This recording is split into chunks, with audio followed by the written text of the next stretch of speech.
Chers amis, bonsoir, j'espère que vous allez bien. Je vais vous parler quelques instants du denier de l'Église, car ni pour vous, ni pour moi, ni pour l'Église, l'argent ne tombe du ciel et on va voir qu'il est important que vous collaboriez à cette collecte du denier de l'Église. Et ceci pour 3 raisons. Et pour cela, je vais m'appuyer sur saint Thomas d'Aquin, ce grand théologien du XIIIe siècle, qui en parle dans la deuxième partie de sa grande somme de théologie, la Secunda Secundae, question 81, article 1er, au sujet de la dîme. Saint Thomas nous explique qu'il y a 3 grandes raisons pour que nous participions à cette collecte. Tout d'abord, ça s'enracine dans la nature humaine, dans la raison humaine. Il va de soi que la société prend soin de ceux qui sont à son service. Par exemple, la police, la justice, les médecins qui travaillent dans les hôpitaux, les infirmières également, dans les hôpitaux publics. Voilà, tous ces grands services qui nous aident à vivre, qui aident à vivre toute la société, il est normal que la société, en réponse, collabore à la rémunération de ces personnes. Saint Thomas nous dit, cela est d'autant plus vrai des prêtres qui s'occupent de notre salut éternel. Ils nous rendent un immense service qui est de travailler pour notre éternité bienheureuse. Et puisqu'ils sèment dans le monde les biens spirituels, dit saint Thomas, il est normal que le monde leur donne en échange, en quelque sorte, les biens temporels. Alors, ça c'est une première raison. Abordons maintenant une deuxième raison qui s'enracine dans la Bible et dans l'histoire, dans la tradition de l'Église. Si vous prenez déjà le livre de la Genèse, le tout premier livre de la Bible, au chapitre 14, apparaît ce mystérieux personnage, ce prêtre, qui est à la fois prêtre et roi de Salem, et il nous est dit que dans sa rencontre avec Abraham lui donne la dîme de tout, un dixième de ses richesses. Plus loin dans le livre des Nombres, au chapitre 18, voilà ce qui nous est dit. Tu n'auras pas, c'est le Seigneur qui s'adresse à Aaron, le grand prêtre, tu n'auras point d'héritage dans leur pays, il n'y aura pas de part pour toi au milieu d'eux, c'est moi qui serai ta part et ton héritage au milieu des Israélites. Vous savez que les 12 tribus d'Israël ont reçu chacune une part de la terre promise, sauf la tribu de Lévi, les 11 autres tribus devant, en échange de cette absence de terre pour la tribu de Lévi, les Lévites qui étaient donc au service du culte de Dieu, dans la tente du rendez-vous et ensuite dans le temple de Jérusalem, eh bien ces Lévites, leur subsistance était assurée par les dons de toutes les autres tribus, par la dîme, ce dixième des ressources. Alors, c'est également ce que dit donc la parole de Dieu, toujours dans le livre des Nombres, au chapitre 18. Au sujet de cette dîme, le Seigneur s'adresse aux Lévites en disant « Vous pourrez, tous ces dons, vous pourrez les consommer en tout lieu, vous et vos gens.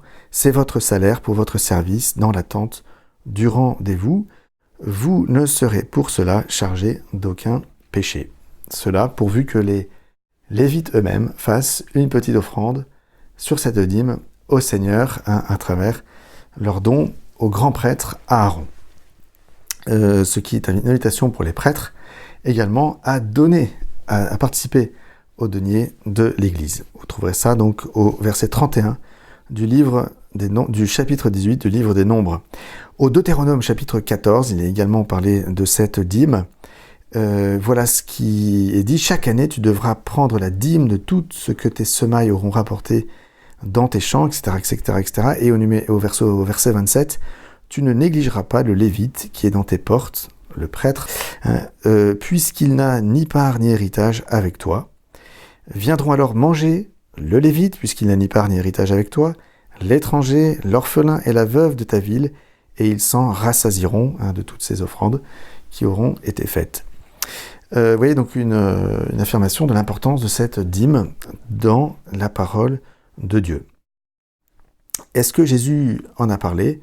Eh bien, oui, dans l'Évangile selon saint Matthieu, chapitre 10, verset 10, Jésus parle également de cela. Il envoie ses apôtres en mission, annoncer l'Évangile et faire des guérisons, et il leur dit « Vous avez reçu gratuitement, donnez gratuitement. Ne vous procurez ni or, ni argent, ni menu monnaie pour vos ceintures, ni besace pour la route, ni de tunique, ni sandales, ni bâton, car, dit Jésus, l'ouvrier mérite sa nourriture. » Toujours cette idée que celui qui donne sa vie pour l'annonce de l'Évangile, mérite que la société, en retour, assure sa subsistance pour ce magnifique service qui lui est rendu.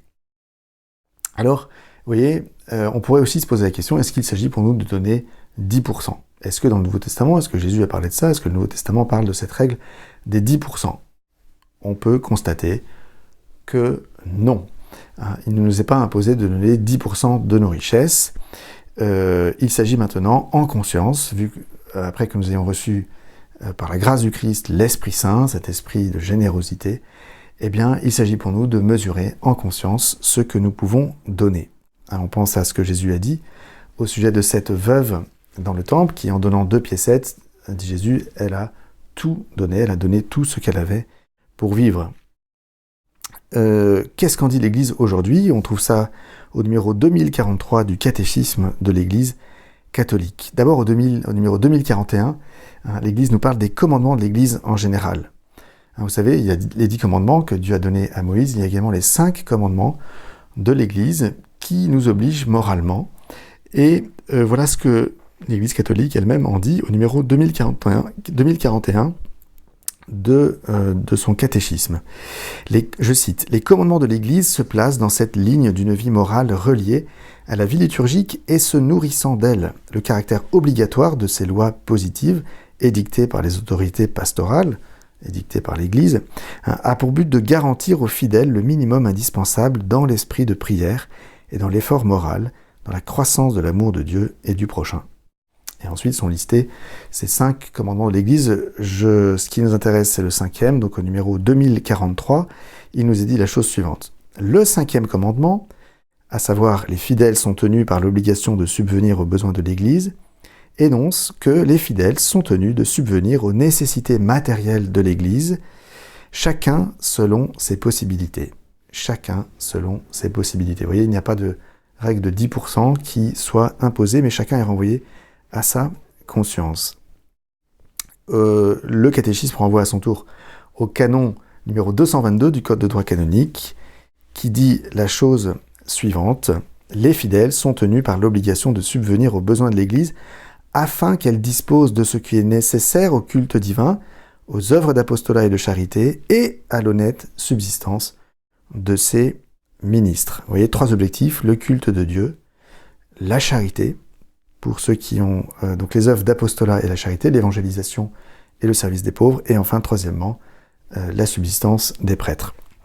Alors, vous voyez que pour cela, il n'y a pas de règle, il ne s'agit pas d'obéir à une règle des 10%. Saint Thomas d'Aquin, d'ailleurs, à ce sujet, disait qu'elle n'était pas exigée. Et Saint Thomas d'Aquin qui a le souci que les ministres de l'Église ne soient pas intéressés par l'acquisition de biens temporels, mais bien plus, dit-il, qu'ils se dédient aux biens spirituels du peuple, et il veut donc lutter contre l'attachement du clergé aux biens matériels, mais ce faisant, il encourage aussi tous les autres, tout le monde, il encourage un don qui soit libre, détaché de la règle des 10%, car nous sommes dans le régime de la grâce, de la générosité de Dieu par l'Esprit Saint répandu en nos cœurs. Au lieu de fixer une règle de 10%, laissons l'Esprit Saint nous dire qu'est-ce que nous pouvons donner en conscience pour que la mission de l'Église puisse se réaliser. Ce qui nous amène au 3e point. Premièrement, la raison naturelle, la nature humaine nous dit que c'est normal puisqu'ils rendent les prêtres un grand service à la société tout entière. 2e raison, c'est la Bible et la tradition de l'Église. 3e raison, c'est tout simplement cette loi de la charité qui s'impose à nous. Si nous revenons au Deutéronome, chapitre 14, verset 29, il nous est dit que cette dîme de l'Ancien Testament servait déjà à secourir les pauvres et les nécessiteux, et ici il n'y a pas de limite.